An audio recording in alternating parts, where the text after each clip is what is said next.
दिव्या, दृष्टि, रेखा, सुमन, गीता पांचों बहनें फूट फूट कर रो रही थी। तभी उनके चाचा रोते हुए घर पर आते हैं। चाचा जी आप आ गए? कहाँ है हमारे माता पिता? चाचा जी आप जब क्यों हो बताओ ना। अब तुम्हारे माता पिता कभी नहीं आ पाएंगे। क्यों चाचा जी आप ऐसा क्यों बोल रहे हो? मेरी प्यारी बेटियों, आज से मैं ही तुम्हारा पिता हूँ। तुम्हारे माँ पिता भगवान को प्यारे हो गए हैं। अब वो भगवान के पास ही रहेंगे। नहीं ऐसा मत कहिए। बताइए हमारे माता पिता कहाँ हैं? उनके बिना हम कैसे रहेंगे? पांचों बेटियों की बातें सुनकर सर्वेश उन्हें गले से लगा लेता है, जिसके बाद वो रोते हुए अपने कमरे में आता है, जहाँ उसकी पत्नी निकिता उससे कहती है, कराए अपने भैया भाभी का अंतिम संस्कार? हाँ कराया। चलो ये तो ठीक है, लेकिन अब मुझे ये बताओ इन पांचों लड़कियों का क्या होगा? तुम ये कैसी बातें कर रही हो? इनका क्या होगा मतलब? अरे ये अनाथ हो गई हैं। इस घर के अलावा इनके पास और कोई रहने का ठिकाना भी नहीं है। वाह वाह, देखो तो सही, तुम्हारे भैया भाभी तो मर गए और हमारी छाती पर इन 5 लड़कियों को छोड़ गए। कौन करेगा इनका कन्यादान? मैं इनका चाचा हूँ, मैं करूँगा। तुम करोगे? तुमसे अपनी औलाद तो पाली नहीं जाती। तुम्हारा बेटा इतने दिनों से एक साइकिल की जिद कर रहा है, तुमसे एक साइकिल तो ली नहीं गई। इस घर और परिवार को चलाने के लिए मैं शहर जाकर नौकरी करूंगा। तुम हमारे बेटे और पांचों लड़कियों का ध्यान रखना। ऐसा कहने के बाद सर्वेश अपना सामान पैक करता है। चाचा जी आप कहाँ जा रही हैं? तुम पांचों अपना ख्याल रखना, मैं शहर जा रहा हूँ काम के लिए। सर्वेश उनकी शादी के लिए पैसे जोड़ने शहर चला जाता है। इधर उसके जाते ही निकिता अनाथ बहनों के ऊपर अत्याचार करना शुरू कर देती है। अब ये मेरा मुंह क्या देख रही हो? इस घर में तुम्हें फ्री पोकट की खाने को नहीं मिलेगी। चलो जल्दी जल्दी काम करो, घर में बहुत काम है। चाची जी आप हमें बता दीजिए कि क्या क्या काम करने हैं, हम सारे काम कर लेंगे। लेकिन हमारी ये 2 छोटी बहनें हैं, इनसे काम मत करवाइएगा। रोटी की कमाई हर किसी के लिए बराबर है, इसलिए तुम पांचों को ही घर के काम करने पड़ेंगे। रेखा, सुमन तुम जाओ और खाने की तैयारी करो। और इधर सुन गीता, तू घर की साफ सफाई कर। इसमें तेरी 2 छोटी बहन हैं, तेरी मदद करेंगी। मैं थोड़ी देर आराम करने जा रही हूँ। निकिता ऐसा कहकर अपने कमरे में आराम करने चली जाती है और इधर पांचों अनाथ बहनें अपने माँ बाप के मरने का गम लिए घर के अंदर सारे काम करना शुरू कर देती हैं। सब्जी बनाते हुए रेखा का हाथ जल जाता है। दीदी मेरा हाथ जल गया। अरे भगवान ये क्या हो गया? चल तू इस पर कोलगेट लगा ले, थोड़ी सी ठंडक मिलेगी तुझे। सुमन रेखा के हाथ पर कोलगेट लगा देती है। जैसे ही निकिता ये देखती है, वो फौरन सुमन के मुंह पर एक जोरदार तमाचा मारती है। क्यों री? कोलगेट क्या तेरे माता पिता यहाँ रख कर जा रहे हैं, जो लाडो रानी प्यार प्यार में अपनी बहन के हाथ पर लगाई जा रही हैं? रेखा का हाथ जल गया था चाची, बस इसीलिए। आइंदा अगर मुझसे बिना पूछे कुछ काम किया तो जिन हाथों से काम करोगे उन हाथों को ही तोड़ दूंगी। ऐसा कहकर निकिता चली जाती है। जैसे तैसे करके दोनों बहनें खाना बनाती हैं। खाना खाने के समय उसका बेटा निखिल कहता है, माँ कैसा खाना बनाया है, कितना बकवास है। निकिता सारा खाना फेंक देती है। तुम नालायकों को तो खाना बनाना भी नहीं आता, जाओ दोबारा से सही से खाना बनाकर लाओ। इस तरह निकिता दोबारा से उन बेचारी अनाथ बहनों को खाना बनाने के लिए भेज देती है।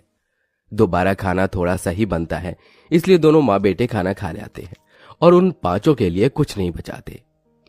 बहुत जोर से भूख लगी है दीदी। मुझे भी बहुत जोर से भूख लगी है। तुम यहीं रुको, मैं चाची जी से खाना लेकर आती हूँ।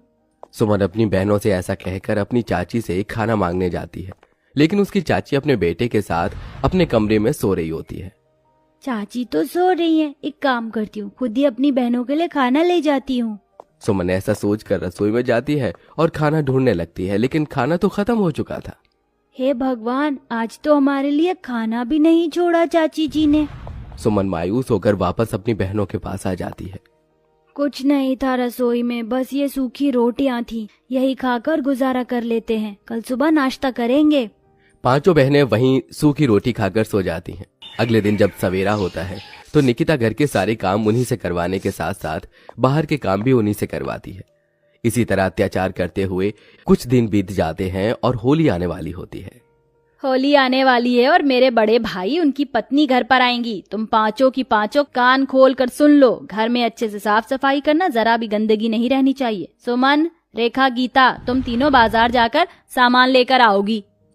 निकिता होली के रंग और होली की डेकोरेशन के लिए सामान लाने तीनों बहनों को भेज देती है और यहाँ छोटी बहनों से घर के काम करवाती है। लेकिन बाहर से सामान लाते समय जब वो तीनों सड़क पार कर रही होती हैं तो उनका ध्यान गाड़ियों पर नहीं होता, जिसकी वजह से उनका एक्सीडेंट हो जाता है। मेरे हाथ पर लग गई।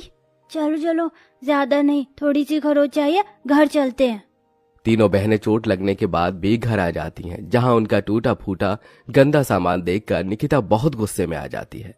ये तुमने क्या किया? सारा सामान बर्बाद कर दिया। कहाँ लोटपोट होकर आ रही हो? चाची जी, हमारा एक्सीडेंट हो गया था, हमें चोट भी लगी है। मुझे बहाने देने की जरूरत नहीं है, मैं तुम्हें अच्छे से जानती हूँ। चलो अब जाकर काम करो घर के। पांचों बहनें घर के कामों में ही लगी रहती हैं। 2 दिन में इतने के बाद होली आ जाती है। यहाँ होली वाले दिन घर पर बढ़िया बढ़िया पकवान भी आते हैं, जो निकिता अपने कुछ रिश्तेदारों के साथ बैठकर खा रही होती है। साथ में उनका बेटा निखिल भी बढ़िया बढ़िया पकवान खाते हुए पांचों बहनों को चिढ़ाता है। देखो देखो, तुम्हें ये खाने को कभी नहीं मिलेगा, इसलिए मुझे देखकर ही अपना मन भर लो। निखिल के ये कहने पर पांचों बहनें उसे देखती ही रह जाती हैं। कुछ देर बाद निखिल पिचकारियों से खेल रहा होता है तो वो उन पांचों बहनों को दिखा दिखा कर उन्हें चिढ़ाता है, जिसके चलते वो पांचों अपनी चाची के पास जाती हैं। चाची चाची, हमें भी भूख लगी है, हमें भी पकवान खाने हैं। चाची, हमारे माता पिता हमारे लिए हर साल होली पर पिचकारी और रंग लाकर दिया करते थे होली खेलने के लिए। आप हमें दे दो, हमें होली खेलनी है। हाँ चाची, हमारा होली खेलने का बहुत मन कर रहा है। अच्छा, तो तुम पांचों को होली खेलनी है? रुको, मैं तुम्हें होली खिलाती हूँ, आओ मेरे साथ। निकिता प्यार प्यार से उन्हें अपने साथ ले जाती और बाहर घर के आंगन में पेड़ से बांधकर उन्हें डंडे से मारना शुरू कर देती है। इसे कहते हैं लठमार होली। आज तुम्हें इतना मारूंगी कि होली का भूत तुम्हारे सर से हमेशा के लिए उतर जाएगा। लाठी मारने के बाद वो उन पांचों बहनों के ऊपर कीचड़ और गोबर लाकर फेंकती है। गुलाब और रंग से होली खेलने की तुम्हारी औकात नहीं, इसलिए तुम्हारे लिए कीचड़ और गोबर ही सही है। इस तरह का बर्ताव करने के बाद निकिता उन्हें खोल देती है। खत्म हो गई तुम्हारी होली। अब हाथ मुंह धोकर घर में बाकी के काम है, देख लो। ऐसा कहकर वो चली जाती है और पांचों बहनें रोती रह जाती हैं। कुछ ही देर बाद निकिता होली खेलने की वजह से भीग जाती है। वहीं उसका फोन भी स्विच ऑफ होने वाला होता है। वो घर में चार्जिंग पर अपना फोन लगाने आती है। उसी दौरान उसे बहुत तेज करंट लगता है। ये देख पांचों बहनें उसे बचाने के लिए उसका हाथ लकड़ी से मारकर बोर्ड से छुड़ा देती हैं। चाची जी, होश में आइए, आपको कुछ नहीं होगा। चाची जी, होश में आने की कोशिश कीजिए। तभी निकिता को होश आता है। ये सब देखने के बाद उसे अपनी गलती का एहसास होता है। कुछ देर पहले ही मैंने तुम्हारे पर इतने अत्याचार किए और जब से तुम इस घर में रह रही हो तब से ही मैं तुम्हारे ऊपर अत्याचार करती आ रही हूँ, लेकिन फिर भी तुमने मेरी जान बचाई। इसका शुक्रिया अदा मैं तुमसे कैसे करूं? निकिता पांचों बहनों से माफी मांगती है। उसी समय सर्वेश आ जाता है। 5 अनाथ बहनों के लिए वो नए कपड़े और होली के रंग लेकर आता है, लेकिन निकिता अपना सच छुपाना नहीं चाहती थी। वो सर्वेश को सब बता देती है कि किस किस तरह से उसने पांचों बहनों के ऊपर अत्याचार किया। मैंने तो जिंदगी में कभी नहीं सोचा था कि तुम इतनी बुरी औरत हो सकती हो। निकल जाओ इस घर से, मैं अब तुम्हारे साथ नहीं रह सकता। नहीं नहीं चाचा जी, चाची जी को माफ कर दीजिए, हमने भी उन्हें माफ कर दिया है। पांचों बहनें एक ही बात कहती हैं, जिसे सुनकर सर्वेश भी निकिता को माफ कर देता है और उसे दूसरा मौका दे देता है। अब निकिता पांचों बहनों की अच्छे से देखरेख करती है, जिसके बाद वो पांचों अनाथ बहनें उस घर में खुशी खुशी रहने लगती।